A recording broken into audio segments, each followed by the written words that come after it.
Our next speaker is a classically trained composer, songwriter, and electronic music producer. His stylistic versatility and ability to musically interpret narratives in an emotionally compelling manner have made him a go-to composer for a rapidly growing pool of renowned film directors and commercial production houses worldwide. He has won the SOCAN Echo Prize for the Best Canadian Song of 2010. He's been nominated for the Polaris Prize. He's had film scores debut at Cannes, LA Short Film Fest, Toronto International Film Fest, and the Hot Docs Fest. Alongside conservatory training, he was tutored in improvisational theory from a young age and began to electronically produce his own music in high school. He belongs to an emerging school of eclectic composers who strive to push the limits of new technology while maintaining an overriding organic and human feel in their work. He was on the stage to start tonight. Please welcome Edo Van Breemen.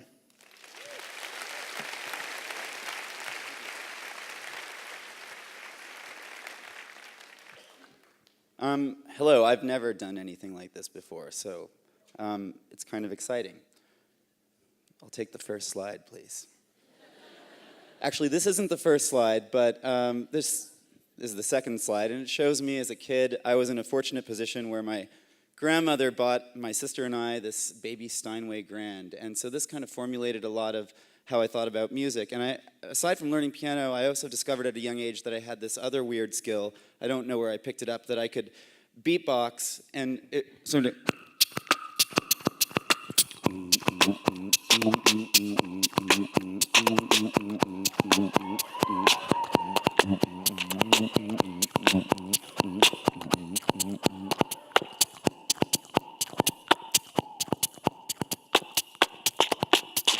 So I was scoring these cop and robber battles on the playground. And then I had this idea that I wanted to play in a band. And this is my first idea of what a band looked like. It was at this place called Bayside, which was a mall on the waterfront in Miami. And I saw this guy there. He was a keyboard player. He played this synthesizer, and it could make all of these awesome sounds. And I wanted to be that guy. I thought, that is the coolest thing. So I took classical piano lessons for a long time. And then when I was about 16, I got kind of bored. And my mom hired my sister's ballet company pianist to teach us improvisational composition and performance. And the first assignment he gave us was to compose a blue square and a red triangle. So this formulated the way I thought about music. I never went to music school for university, but I made up for that in other ways. The guy on the left is Ragnar Karstensen, and the other guy is a guy named David Torjonsson. They're both Icelandic guys, and this is at the Banff Center. Brastronaut did a residency there. He actually happens to be Bjork's brother, and that guy runs the Sigur Rós studio. So we met all of these amazing people who really pushed us to think of ourselves as professional artists. And then from there, we played a show, and we were invited to play in Reykjavik at a festival called Airwaves. And here is our first show ever flying away from North America, playing to 2,000 people in this old ship hangar that's converted into a venue there, and we were joined by the horn section of Sigur Rós, so that was amazing. And then from there, Europe kind of opened up. So this is a bunker that Hitler built in Hamburg, but it was too expensive to dismantle, so the city turned it into a music school, and the top floor is actually a music venue and a nightclub. And so we got to sort of like score our own experience through Europe, going and having all of these, meeting all these great people. This is a friend of mine, a great friend. His name's Clemens Perner. He lives in Innsbruck and now actually in Berlin. And he gave me my first scoring job. He was producing a 10-minute short for Swarovski Films, the Crystal Company. They make films, weirdly. He knew about me through Airwaves, and he came over to Vancouver and gave me this job. And I'd never really scored anything before, so I had to learn how to open up a movie in Logic and my editing software. And I learned that the most difficult thing was our sort of lack of common vocabulary in talking about music. So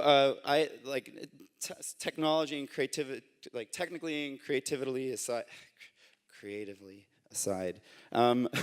I had to sort of form a way of talking with him about his ideas in film. And I put this slide up because I feel like Jaws is one of the most potent examples of how a score can sort of manufacture nostalgia for like an antagonist or a protagonist. Okay, I need to just, I'm going too fast here.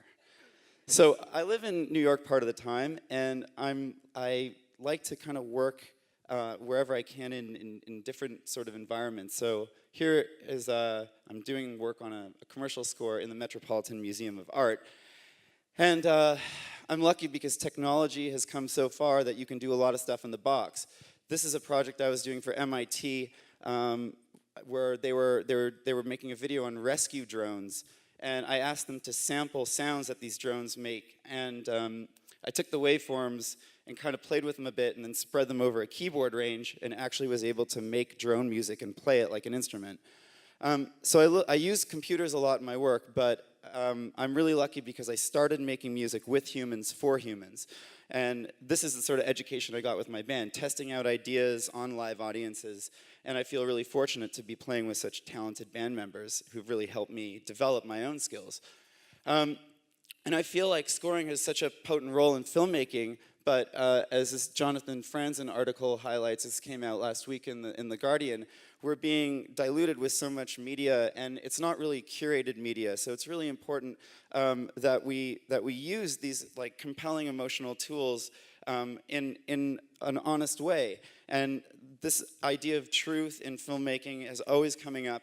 And I was a little bit dismayed recently to learn that Rupert Murdoch had bought such a huge stake in the Vice Corporation, because I really value their documentaries and the honesty and sort of the uncensored nature of them. So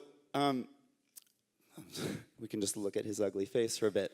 I feel really lucky that I've been put onto recently through connections from Vancouver and kind of elsewhere, projects like this, like Fractured Land that Damien just talked about. So we can make guys like Caleb Ben superheroes, and we can use score to give him a theme and to really get into the conscience of the public and change their perspective on nature. This is an example of why you don't really need a lot to make an immense project. This is a film called Afflicted that I worked on that premiered at TIFF a couple weeks ago, and this is my friend normally using a 5D camera to shoot a film that cost $300,000 to make and was bought at a minimum guarantee of $1 million by Sony and CBS, and now has $17 million of advertising behind it. So crazy idea, and just anyway, I'm running out of time, so these are 4 of my big inspirations in score composing.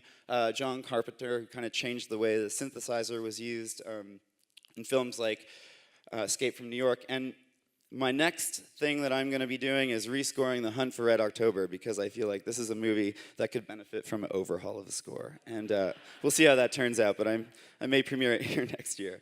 So thank you very much.